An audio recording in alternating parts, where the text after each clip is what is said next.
متاع الدنيا قليل والآخرة خير لمن اتقى ولا تظلمون فتيلا أينما تكونوا يدرككم الموت ولو كنتم في بروج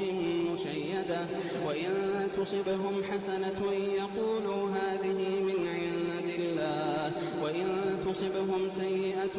يقولوا هذه من عندك قل كل من عند الله فما لها